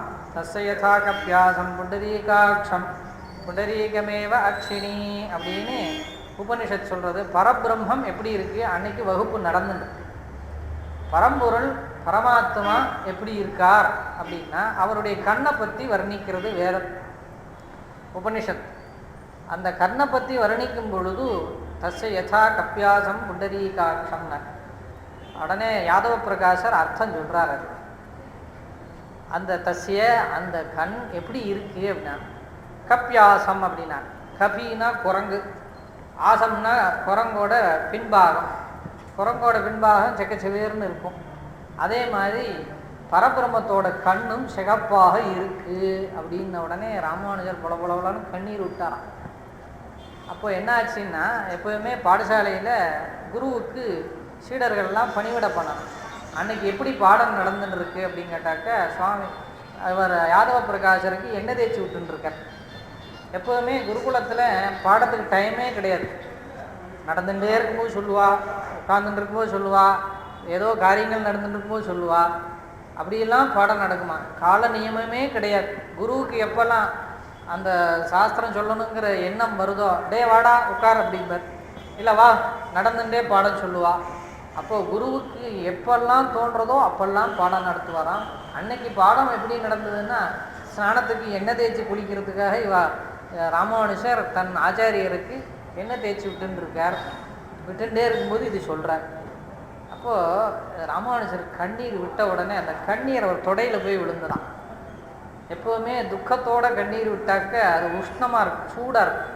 மகிழ்ச்சியாக கண்ணீர் விட்டால் ஜில்லுன்னு இருக்கும். 2 கண்ணீர் இருக்குது. துக்க கண்ணீர் ஒன்று இருக்குது, சந்தோஷத்துக்கு ஒரு கண்ணீர் இருக்குது. துக்க கண்ணீர் வந்து சூடாக இருக்கும், சந்தோஷமாக ஆனந்தமாக கண்ணீர் விட்டோம் அப்படின்னாக்கா குளிர்ச்சியாக இருக்கும். அந்த கண்ணீர் பட்ட உடனே சுட்டதாம் யாதவ பிரகாசருக்கு. உடனே பார்த்தாராம், என்ன ராமானுஜா அப்படின்னாராம். இல்லை தேவரீர் சொல்கிறது சரியில்லையே அப்படின்னாராம். உமக்கு தெரியுமோ அப்படின்னாராம். எங்கே சொல்லு அப்படின்னாராம். உடனே சொல்கிறார், ஒரு பரபிரம்மத்தோட கண் எப்படி இருந்தால் குரங்கோட ஆசனம் மாதிரியா இருக்கும்.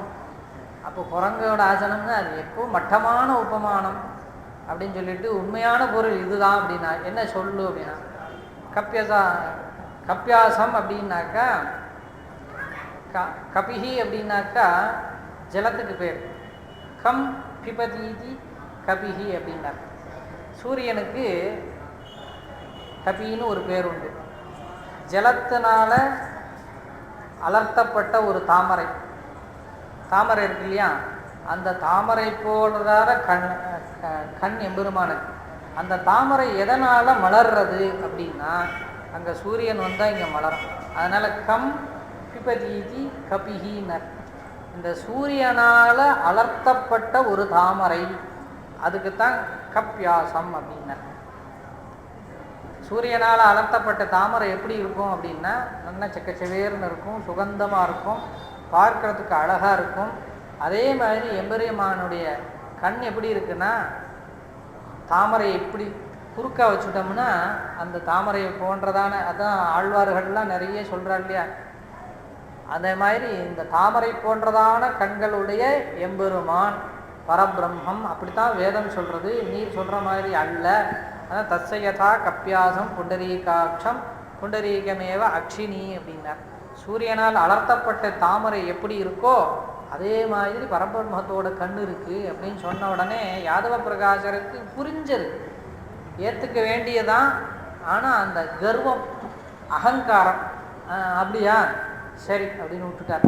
இப்படியே பாடம் நடந்துகிட்டே இருக்குது. பலவிதமான குதர்க்கத்துக்கு இவர் சரியான அர்த்தம் சொல்லிகிட்டே வர வர வர வர இவர் மேலேயே அவருக்கு ஒரு வெறுப்பு, அசூயை, போராமை உண்டாயிடுச்சு. சிஷ்யன் நல்ல அர்த்தம் சொன்னால் குரு சந்தோஷம்தானே படணும்.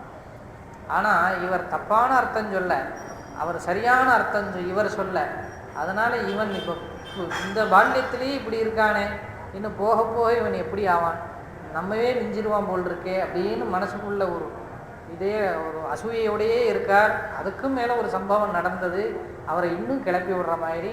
அந்த ஊர் பல்லவராஜனுடைய குமாரத்திக்கு பேய் பிடிச்சிருந்தது, பிரம்மராட்சஸ்.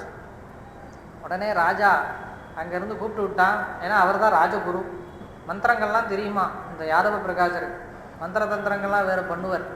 அதனால் நம்ம ஆச்சாரியரை கூப்பிட்டு இந்த பேயை விரட்டுறதுக்கு வழி பண்ணுங்கன்னு மந்திரியை சொல்லி அனுப்பிச்சான். அவனும் கூப்பிட்டான், பல்லக்கு வந்தது, போயிட்டார். போனால் அந்த பொண்ணு ஆடின்னு இருக்கு. இவரை பார்த்த உடனே இவர் ஏதோ மந்திரங்கள் போய் என்னமோ சொன்னார். மந்திரங்கள்லாம் சொன்ன உடனே நிறுத்து அப்படின்னது. நிறுத்து அப்படின்னா இவர் பயந்துட்டார். என்னது நம்மளே எதிர்த்து கேள்வி கேட்குறதே, என்ன நான் யார் தெரியுமா, உன்னை பற்றி தெரியாதாக்கும், நான் அப்படி ஆக்கும் இப்படி ஆக்கும் அப்படின்னார். நான் மந்திர சித்தி உள்ளவன் அப்படின்னார் யாதவ பிரகாசன். நீ உனக்கு இந்த ஜென்மந்தான் தெரியும், எனக்கு உன்னுடைய பூர்வ ஜென்மமும் தெரியும் அப்படின்னது அந்த பிரம்மராட்சன். என்ன பூர்வ ஜென்மம் அப்படின்னா, ஆமாம் முதலாந்தகம்னு ஒரு க்ஷேத்திரம் இருக்குது, ஏரிகாத்தராமன் அங்கே எழுந்தருளி இருக்கார். அந்த க்ஷேத்திரத்தில் நீ தான் போன ஜென்மத்தில் நீ பிறந்திருந்த. எப்படி இருந்த தெரியுமா, ஒரு உடும்பாக இருந்த, அங்கே ஏதோ சுற்றி திரிஞ்சின்னு இருந்த. அங்கே வந்து பெருமாளை திவ்யதேசத்துக்கு சேவிக்க வந்த பக்தாள் பாகவத்தால் அவள் சாப்பிட்டுட்டு அப்படி இறைச்சிட்டு போன மிச்ச சாதத்தை நீ போய் நக்கி சாப்பிட்ட. அந்த பாகவத உச்சிஷ்டம் உனக்கு இந்த ஜென்மா பிராமணனாக பிறவி கொடுத்து, அதுலேயும் வேதாந்தங்களை வாசித்து ஒரு குரு பீடத்தில் உட்கார்ந்து ஒரு 10 சீடர்களை தயார் பண்ணி உனக்கு உயர்ந்த ஸ்தானத்தை கொடுத்துருக்கு. அது வந்து அந்த பாகவதர்களுடைய விசேடம்தான் அப்படின்னு சொன்ன உடனே இவருக்கு போன ஜென்மத்தில் உடும்புன்னு கேட்ட உடனே ஒரு மாதிரி ஆயிடுத்து. ஆனால் நீ பெரியவனாக்கும் அப்படின்னா, ஆமாம் நீ உடும்பாக இருந்து பிராமணனாக பிறந்த, ஆனால் நான் போன ஜென்மாவில் பிராமணனாக இருந்தேன், பெரிய யாக யஜ்யங்கள்லாம் பண்ணினேன். யாகம் பண்ணும் பொழுது என்னுடைய புத்தி தடுமாறி போச்சு. அதனால் அந்த தோஷத்தினால யாகத்தோட பலன் கெட்டு போய் இந்த ஜென்மாவில் நான் பிரம்மராட்சஸாக மாறிட்டேன். ஆனாலும் எனக்கு விமோச்சனம் உண்டு, உனக்கு கிடையாது அப்படிங்கிற. நீ இப்படி கத்தின்ண்டே இருக்க, உடுப்பு எப்படி கத்தின்ண்டே அப்படியே அலையுமோ அதை மாதிரி நீ கத்தின்ண்டே அலைய வேண்டியதான் அப்படின்னார். உடனே ராஜா சொன்னார், எப்படியாவது இதை விரட்டும் அப்படின்னார். உடனே இவர் சொன்னார், நீ எப்படி சொன்னால் போவேன்னு கேட்டார். எனக்கு வந்து நீ சொல்லிலாம் போக மாட்டேன், உனக்கு பின்னாடி ஒருத்தர் நிற்கிறாரே, இளையாழ்வார்னு திருநாமம் சுவாமிக்கு. இளையாழ்வார் இருக்காரே, அந்த இளையாழ்வாருடைய திருவடி என் தலையில் படணும், பட்டா நான் உடனே கிளம்பிடுவேன்னார். உடனே இவருக்கு இன்னும் அசூயை ஜாஸ்தி ஆயிடுச்சு. உடனே இவர் அவரை பார்த்து போன்னு சொல்லலை, ஒரு க்ஷணம் அப்படியே பிரமிச்சு, என்னடா இது, இவன் ஏற்கனவே வேதாந்தங்களில் நம்ம விட உயர்ந்து ஏதோ சொல்கிறான், இப்போ இந்த பிரம்மராட்சத்தையும் விரட்டி விட்டான்னா நம்ம மதிப்பு போயிடுமேன்னு ஒரு க்ஷணம் தாமதிக்க உடனே ராஜா இறங்கி வந்துட்டான். வந்து நேராக ராமானுஜன் திருவடியில் போய் விழுந்து, சுவாமி நீர் தான் கிருபை பண்ணணும் அப்படின்ன உடனே சொன்னார், அடியனுக்கு எந்த தகுதியும் இல்லையே அப்படின்னார். உடனே அந்த பிரம்மராட்ச சொல்கிறது, உமக்கு எல்லா தகுதியும் உண்டு, உம்மை திருவடிக்காகத்தான் நான் காத்துன்னு இருக்கேன், எனக்கு திருவடி சாத்தும் நான் போகிறேன் அப்படின்னது. உடனே அவர் சொன்னார், அப்போ நீ போகிறதுக்கு அடையாளம் என்ன அப்படின்னு கேட்டார். நான் போகிறச்சு இந்த மரக்கிளையை உடைச்சிட்டு போகிறேன், அதுதான் அடையாளம், ஏன்னா அது கண்ணுக்கு தெரியாது இல்லையா. சொன்ன உடனே என்ன பண்ணார், இவர் போனார், இளையாழ்வார் போய் தன் திருவடியை தூக்கி சாத்தினார். உடனே அந்த பெண் மயங்கி விழுந்தார். அந்த பிரம்மராட்சஸ் கிளம்பிடுச்சு. கிளம்பி போகிறச்சே அந்த மரக்கிளையை முடிச்சுட்டு போச்சான். அந்த ராஜாவுக்கு ரொம்ப சந்தோஷம். யாதவ பிரகாசரை விட்டுட்டான், இவரை கொண்டாட ஆரம்பிச்சுட்டான். இவருக்கு இன்னும் பொறாம கூடிடுத்து. உடனே சரி விட்டாக்க இனிமேல் நாம பிழைக்க முடியாது. ஏன்னா ராஜாவே என்னைக்கு வசமாயிட்டானோ இன்னும் அடுத்து ராஜகுருவாக்கிடுவானே. ஒருத்தருக்கு மேலே இன்னொருத்தர் வந்துட்டு அவாதானே அங்கே வரணும் அந்த ஸ்தானத்துக்கு.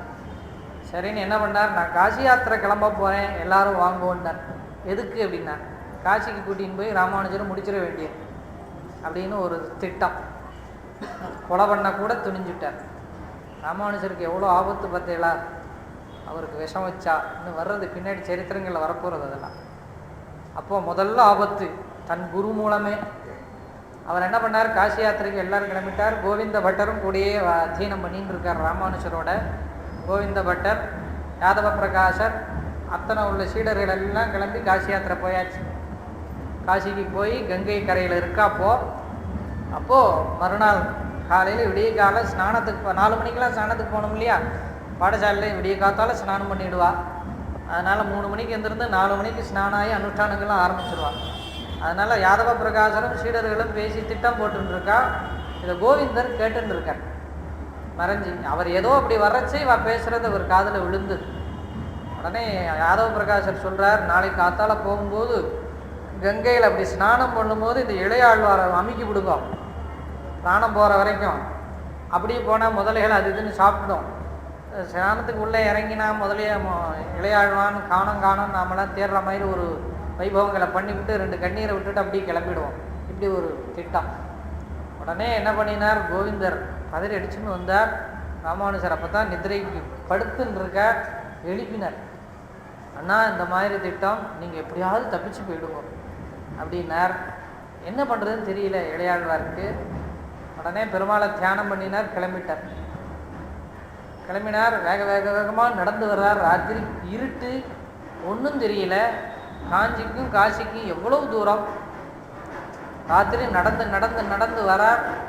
ஒரு க்ஷணத்தில் அவருக்கு கொஞ்சம் பயமும் வந்துருச்சு. வரதா என்னடா பண்ணுறது அப்படின்ன உடனே 2 வேடுவ தம்பதிகள் அங்கே வந்தான். ஒரு கையில் வில்லு வச்சுட்டு அவரும் அவருடைய பத்னியுமா வந்த உடனே, என்னப்பா யாருப்பா நீ, இந்த காட்டில் இப்படி இருக்கையே அப்படின்னு கேட்ட உடனே, இல்லைம்மா நான் வழி தவறி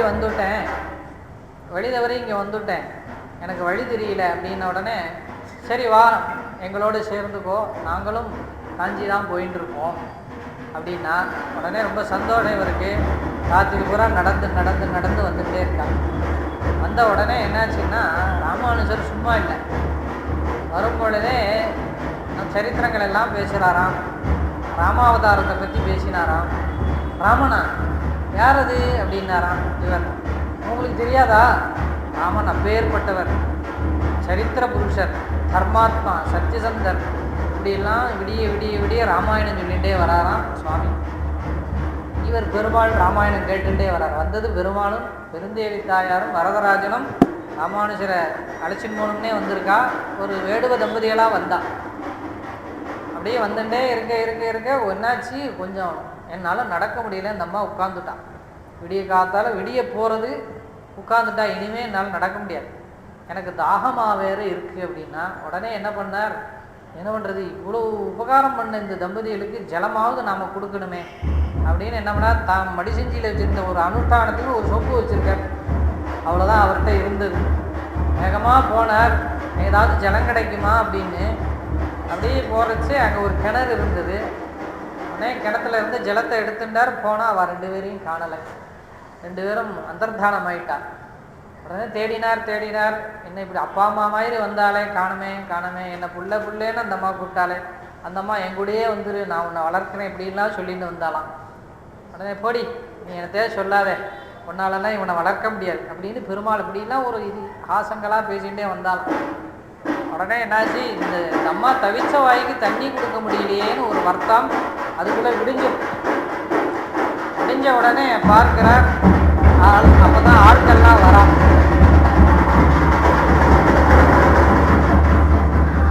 ஜனங்கள்லாம் வந்து போயிட்டு இருக்க ஆரம்பிச்சிட்டா. உடனே இவர் பார்த்தார், இது எந்த ஊர் அப்படின்னு கேட்டார். எந்த ஊரா, அங்கே பார் அப்படின்னார். அங்கே விமானம் தெரியுது, புண்ணியகோடி விமானம் தெரிகிறது. விமானத்தை பார்த்த உடனே, என்னது காஞ்சி மாதிரி இருக்கேன். காஞ்சி தான், தேவபெருமானுடைய விமானம்தான், இன்னும் நீர் இப்படி கேட்கிறீர் அப்படின்ன உடனே இவருக்கு அப்போ தான் புரிஞ்சது, வந்தவா சாமானியம் இல்லை. ஒரு ராத்திரி காசியிலேருந்து இங்கே வர முடியுமா? யாரால் வர முடியும்? அப்போது எம்பெருமான இடத்துல பேசிகிட்டே வந்த அந்த ராமாயணம் சொல்லிகிட்டே வந்ததுனால இவர் எங்கே வர்றோம்னு இவருக்கு தெரியல. அவளும் அப்படி கடன லீலையாக ஏதோ நடக்கிற மாதிரி பிரமையை இவருக்கு கொடுத்துட்டே அப்படியே அழைச்சின்னு வந்து காஞ்சி வரைக்கும் வந்து காஞ்சியில் வந்து அவர் விட்டுட்டு அந்தர்தானம் ஆயிட்டா. உடனே என்ன பண்ணினார், வேகமாக போனார், ஸ்நான அனுஷ்டானம் பண்ணி வரதன் சந்நிதிக்கு போய் விழுந்து சேவித்தார். சேவித்த உடனே அவருக்கு தோணித்தான், நமக்கு துணை வரதன் இருக்கார், நாம் ஏன் போய் இந்த இவர்கிட்ட போய் அபியாசம் பண்ணிட்டு இருக்கணும் அப்படின்னு தோணித்தான். சரி, இருந்தாலும் நாம் கைங்கரியம் பண்ணுவோம் அப்படின்னு திருக்கச்சி நம்பிகள் இடத்துல போய் கேட்குறார். எனக்கு வந்து வரதனுக்கு ஏதாவது கைங்கரியம் பண்ணணும்னு தோன்றது, தேவரை கேட்டு பெருமாள்கிட்ட கேட்டு நியமிக்கணும், ஏன்னா நேரடியாக பேசுகிறது அவர் தானே, நான் ஆகட்டும் ராத்திரி கேட்டு சொல்கிறேன் அப்படின்னார். உடனே ராத்திரி திருவாளவட்ட விசிறின்னு இருக்கார். விசிறின்ற உடனே பெருமாள் பேச ஆரம்பித்தார். நம்ம ராமானுஜன் நமக்கு கைங்கரியம் பண்ணணும்னு ஆசைப்படுறாரே அப்படின்னு. அப்படியா அப்படின்னு அந்த சாலக்கிணறுலேருந்து தீர்த்தம் கொண்டு வந்து கொடுக்க சொல்லும், தீர்த்தம் கொண்டு வந்து அடியனுக்கு கொடுக்க சொல்லும் அப்படின்னார்.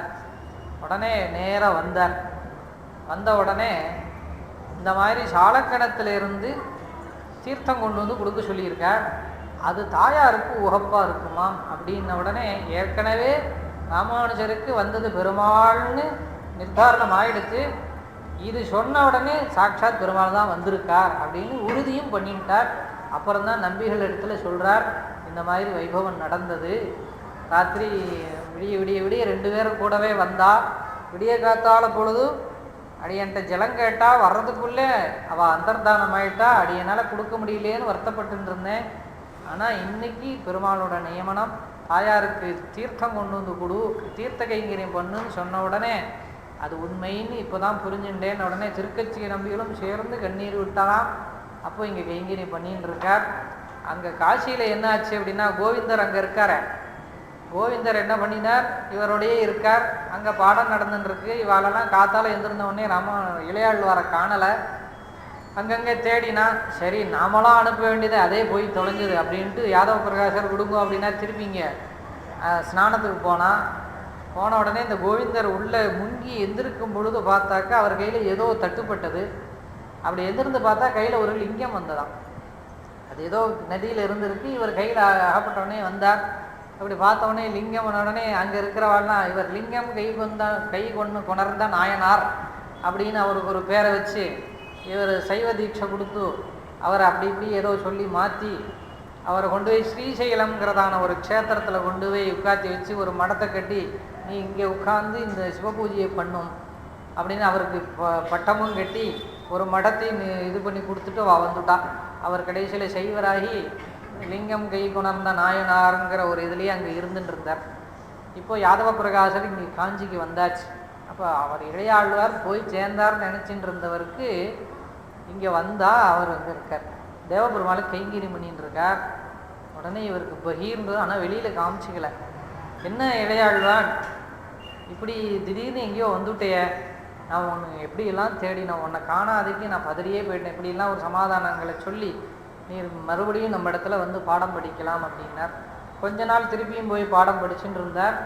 அப்போவும் இந்த குதர்க்கம் நிற்கலை அவருக்கு. உடனே பார்த்தார், இனிமேல் நமக்கு வேண்டியதில்லை அப்படின்னு நேராக திருக்கச்சி நம்பி இடத்த போய் திருப்பியும் விண்ணப்பம் பண்ணினார். திருப்பியும் விண்ணப்பம் பண்ண பெருமாள்கிட்ட போய் திருப்பியும் எம்பெருமானார் இப்படியெல்லாம் இளையாழ்வான் சொல்கிறாரே, அவருக்கு என்னன்னா அவர் ஒன்றும் கற்றுக்க வேண்டாம், அவர் கற்றுக்க வேண்டிய விஷயம் எதுவுமே இல்லை, போகிறோம் யாதவ பிரகாசன இடத்துல கல்வி கற்றது போகிறோம், நாம் கைங்கரியம் பண்ணிட்டு இங்கேயே இருக்க சொல்லும் அப்படின்ட்டார் பெருமாள். உடனே சொன்ன உடனே இளையாழ்வாரான லக்ஷ்மணமுனி வந்து தேவபெருமாளுக்கே கைங்கரியம் பண்ணின்னு இருக்கார். அப்போ தான் ஆள வந்தார், அங்கே இருந்து வரார். அவருக்கு ஒரே துடிப்பு, நமக்கப்புறம் நம்முடைய இந்த பீடத்தை நிர்வாகம் பண்ணுறது யார் அப்படின்ன உடனே அங்கேருந்து காஞ்சி திவ்ய தேசங்கள்லாம் சேவிச்சுட்டே வரும்பொழுது திருக்காஞ்சி வந்து தேவபெருமானை சேவிக்கிறார். அவரிடத்துல பிரார்த்தனை பண்ணுறார், அடியனுக்கு நல்ல ஒரு சீடனை நீர் தான் காட்டி கொடுக்கணும் அப்படின்னு பிரார்த்தனை பண்ணிட்டு பிரதட்சணம் வரும் பொழுதே திருக்கச்சி நம்பிகளும் கூட வரார். ஆளவந்தாருக்கு அவர் தான் சேவையெல்லாம் பண்ணி வைக்கிறார். திருக்கச்சி நம்பிகள் இடத்துல ஆளவந்தாருக்கு அவ்வளோ பிரேம பக்தி உண்டு. அதனால் திருக்கச்சி நம்பிகள் இடத்துல கேட்குறார், இங்கே இளையாழ்வார்னு யாரோ இருக்காராமே, யார் அப்படின்னா. ஏன்னா இவரை பற்றி ஸ்ரீரங்கம் வரைக்கும் அங்கே போயிருக்கு.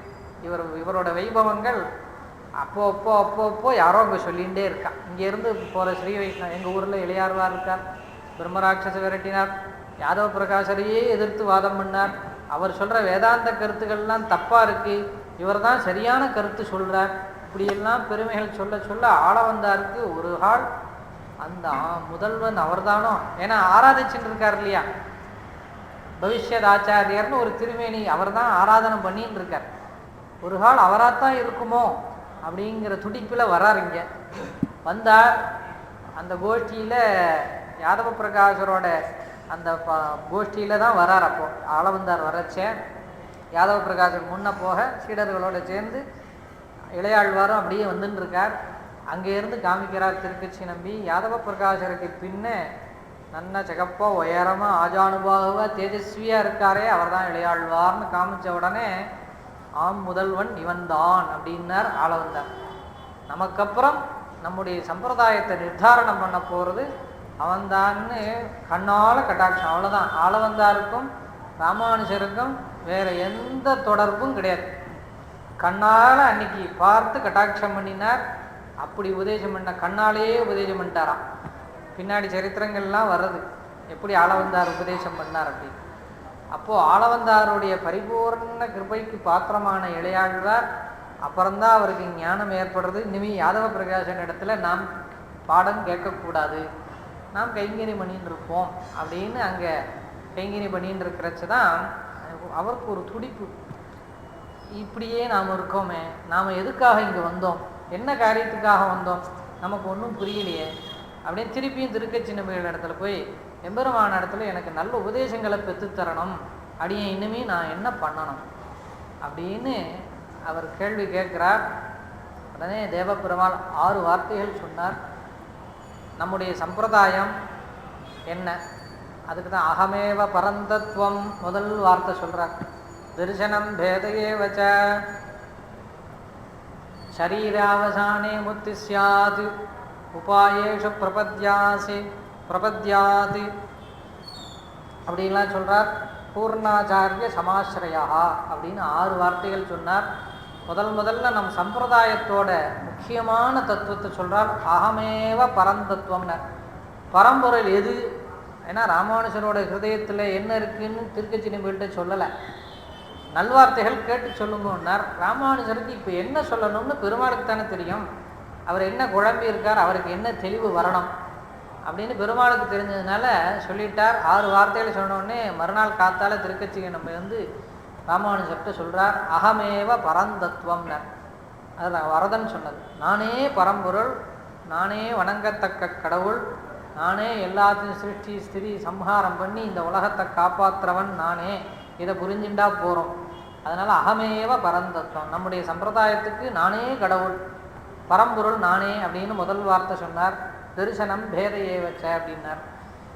ஜீவ பரமாத்ம சம்பந்தம், ஜீவனும் பரமாத்மாவும் ஒன்றுன்னு இருந்த காலம் அது இல்லையா.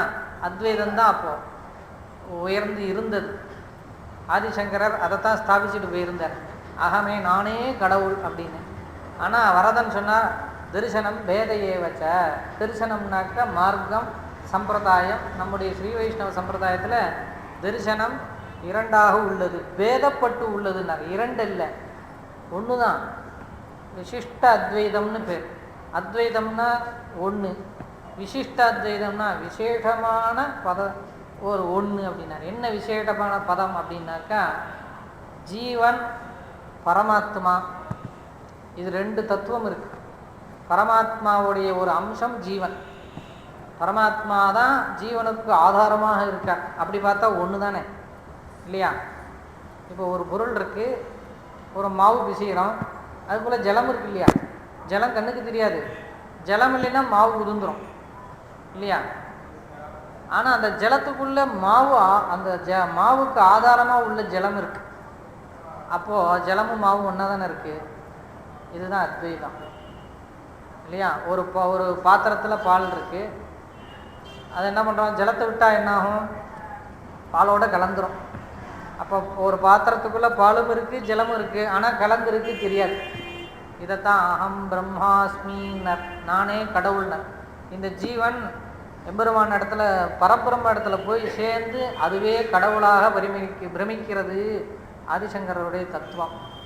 ஆனால் ராமானுஜர் என்ன சொல்கிறார் அப்படின்னா, விசிஷ்ட அத்வைதம்னார். ஒன்று தான், பரபிரம்மத்தோட ஒரு சைதன்யந்தான் ஜீவன், அதில் மறுப்பே இல்லை. பரமாத்மாட்ட இருந்து தான் உண்டாகிறது இந்த ஜீவன், அவன்தான் இதுக்கு ஆதாரம். ஆனால் பரமாத்மா தான், ஜீவன் தான். இந்த ஜீவன் என்ன பண்ணுறது, பரமபதத்துக்கு போகிறது. நம்முடைய சம்பிரதாயப்படி இந்த ஜீவன் பரமபதத்துக்கு போகணும், அதுக்கு தான் இங்கே ஜனிக்கிறோம். இந்த பிறவி எதுக்குன்னா பாவ புண்ணியங்கள் எல்லாம் கழித்து நில் பேலன்ஸ் ஆக்கி போய் சேரணும். அதுக்கு தான் இந்த உலகமே, ஜீவன் இங்கே பிறக்கிற காரணமே மோட்சம் போகிறதுக்காக தான். அதனால் என்னாச்சுன்னா, இந்த ஜீவன் மேலே போகிறது, போன உடனே அங்கெல்லாம் வரவேற்று கொண்டு போய் விஸ்வக்சேனர் கொண்டு போய் பெருமாள் முன்ன இந்த ஜீவனை நிறுத்துறார். நீ யார் அப்படின்னு கேட்குறார் பரமாத்மா எம்பெருமான் நாராயணன். அகந்தாசோஸ்மி அப்படின்னு இந்த ஜீவன் சொல்கிறது, நான் உன் அடிமை அப்படிங்கிறது தூக்கி மடியில் வச்சுட்றாராம். இவ்வளோதான். தந்த ஜீவன் தூக்கி எம்பெருமான் தன் மடியில் வச்சுக்கிறார், அதுதான் மோட்சம். அப்போது மடியில் இருக்கிற ஜீவன் நாராயணனை ஆக முடியுமா? ஆனால் ஒன்றா இருக்கு இல்லையா, நம்ம மடியில் போய் உட்காண்டிருக்கு. அப்போது எம்பெருமானோட போய் சேர்ந்து உட்காண்டிருக்கு. எம்பெருமானுடைய ஆனந்தம் இருக்கு இல்லையா, அந்த ஆனந்தம் இந்த ஜீவனுக்கும் உண்டு, எல்லாம் உண்டு. எம்பெருமான் எப்படி பரிபூர்ண நிலையில் இருக்காரோ அதே பரிபூர்ண நிலையில் இந்த ஜீவனுக்கு உண்டு. ஆனால் எம்பெருமான் ஸ்ரீமன் நாராயணனாக இந்த ஜீவன் ஆக முடியும். ஜீவன் தான், நாராயணன் பரபிரம்மம் தான். அதுதான் ஒன்று சேர்றது. ஆனால் கலக்கலையினர் பாத்திரத்தில் அப்போ பாலில் ஜலத்தை விட்டோம், கலந்துருத்தோ. அதே கொஞ்சம் நெய் விட்டோம்னா என்ன ஆகும், மேலே மிதந்துட்டே இருக்கும் இல்லையா? பால் பாத்திரத்தில் இருக்கும், நெய்யும் பாத்திரத்தில் இருக்குது, ஆனால் ரெண்டும் ஒட்டலை, ஆனால் ஒரே தான் இல்லையா? இதுதான் நம்முடைய சம்பிரதாயம், விசிஷ்ட அத்வைத்தம்னா ராமானுஜர். இதைத்தான் காஞ்சி தேவபெருமாள் தரிசனம் பேத ஏவச்ச அப்படின்னார். ஒன்று ஆகாது, ஜீவன் தான், பரமாத்மா. பரமாத்மாவோட ஜீவன் போய் கைங்கரியம் பண்ணலாம். பரமபதத்தில் இருந்து கைங்கரியம் பண்ணுறதுக்கு தான் நமக்கு இந்த ஜென்மம். இங்கே எல்லாம் பாப புண்ணியங்களை போக்கி அங்கே போய் கைங்கரியம் பண்ணணும். அதனால் சொன்னால் தரிசனம் பேத ஏவச்ச. சரி, அப்போ அந்த எம்பெருமானை அடைவதற்கு வழி என்ன? உபாயேசு பிரபத்தியஸ்யாது, சரணாகதி பண்ணணும். பிரபத்தி பண்ணு, எல்லாத்தையும் விடு, எல்லாத்தையும் திறந்துட்டேப்பா, உன் திருவடியே கதின்னு போய் என் திருவடியை பிடிச்சிட்டா, சரணாகதி பண்ணிட்டா, அதான் பஞ்சசம்ஸ்கார தத்துவம். பஞ்சசம்ஸ்காரத்தை தான் சொல்கிறார் சரணாகதி பிரபத்தி. பஞ்சசம்ஸ்காரம் பண்ணிக்கணும், அதை சொன்னார். உபாயேசு பிரபத்தியஸ்யாது அப்படின்னார். அடுத்து மோக்ஷ சரீராவசானே முக்திஹீனர். அப்போ மோட்சம் எப்போ கிடைக்கும் அப்படின்னார், இந்த சரீரம் என்னைக்கு விழறதோ அன்னைக்கு இந்த ஜீவனுக்கு மோட்சம். அது வரைக்கும் காத்து தான் இருக்கணும், அவசரப்படக்கூடாது. எனக்கு இன்றைக்கியே மோட்சம் வேணும், நான் வேணால் அப்படி மாட்டிக்கிறேன்னு சொல்லக்கூடாது. அப்படின்னா நரகத்துக்கு தான் போகணும். நமக்கு பிராணத்தியாகம் பண்ண எந்த யோகியதையும் கிடையாது. இந்த சரீரம் இருக்கிற வரைக்கும் நாம் இருந்தே ஆகணும். ஏன்னா இந்த கர்மா போகணும் இல்லையா, அதுக்கு தானே இந்த சரீரம். கர்மாவை கழிக்கணும் இல்லையா, புண்ணியமோ பாபமோ கழிக்கணும். அதனால் சரீராவசானே முக்திஹீனர். இந்த சரீரம் என்னைக்கு விடுறதோ அன்னைக்கு மோட்சம் பிரபன்னனுக்கு. சரி, அப்புறம் மரணம் அடைஞ்சாச்சு. அது இன்னொன்று சொல்கிறது நம்ம சம்பிரதாயத்தில், நம்ம எப்போ மரணம் அடைகிற தருவாயில் யார் நினைக்கிறாளோ அவளுக்கு தான் மோட்சம். பகவன் நாம சொல்லணும். மரணம் அடையும் பொழுது எப்படி சொல்கிறது, வாய் கோணின்னு இருக்கும், கண்ணு பஞ்சடைச்சு போயிடும், காது கேட்காது, கை கால் வராது. அன்றைக்கி எப்படி சொல்ல போகிறோம்? அதுக்கு தான் அப்போதைக்கு இப்போதே சொல்லி வைத்தேன் அரங்கமான அருளானே அப்படின்னாரு. அப்போதைக்கு நான் இப்போவே சொல்லிட்டேன்ப்பா. வராகரா தானே சொல்கிறார், நன்னா இருக்கும்பொழுது என் நாமத்தை சொல்லிவிடு, போகும்போது நான் பார்த்துக்கிறேன் அப்படின்னார். அதான் அந்திம ஸ்மிருதி வர்ஜனம்னர். யாருக்கு அந்திம ஸ்மரணம் வேண்டாம்ட்டார்? யார்? தேவபெருமான். யாருக்கு வேண்டான்னா சாமானிய ஜனங்களுக்கு இல்லை, பக்தர்களுக்கு. அடியார்களுக்கு அந்திம ஸ்மரணம் வேண்டாம். அப்போது அந்திம ஸ்மரணம் யார் பண்ணுவானா? அகம் ஸ்மராமின்னு நான் பண்ணுறேன். நீ நன்னா இருக்கும் பொழுது என் நாமத்தை சொல்லிடு. இந்த உடம்பும் சரீரமும் தேகமும் ஆரோக்கியமாக இருக்கும் பொழுது, வாய் நன்னா இருக்கும் பொழுதே, கால் நன்னா இருக்கும்போதே திவ்யதேச யாத்திரை போயிடு. சில பேர் சொல்லுவாள், வயசானதுக்கப்புறம் கோயிலுக்கு வரணும். இப்போவே இவன் கோயிலுக்கு இப்போ தான் அலையணும், இப்போவே ஏகாதசி பட்னியாக கிடக்கான்னா. உடம்பு நன்னா இருக்கும்போது தான் ஏகாதசி விரதம் இருக்க முடியும். 70 வயசில் ஏகாதசி விரதம் இருந்தால் மறுநாள் அனுப்ப வேண்டியதான். அப்புறம் துவாதசி அவருக்கு அங்கே தான், பரமபதத்தில் தான், இங்கே இல்லை. சரீரம் நன்னா இருக்கும் பொழுதுன்னா உபவாசம் இருக்கணும். இப்போவே என்ன ஏகாதசி, இப்போவே என்ன கோயில், இப்போவே என்ன பஜனைன்னா. உடம்பு நன்னா இருக்கும் பொழுது எல்லாம் பண்ணிவிடணும். 50-60 வயசுக்கு மேலே அப்பா நான் ரிட்டையர்ட் ஆகிட்டேன், அதைத்தான் ஆழ்வார் நமக்கு சொல்லிட்டு அப்போதைக்கு இப்போ சொல்லிட்டேன்.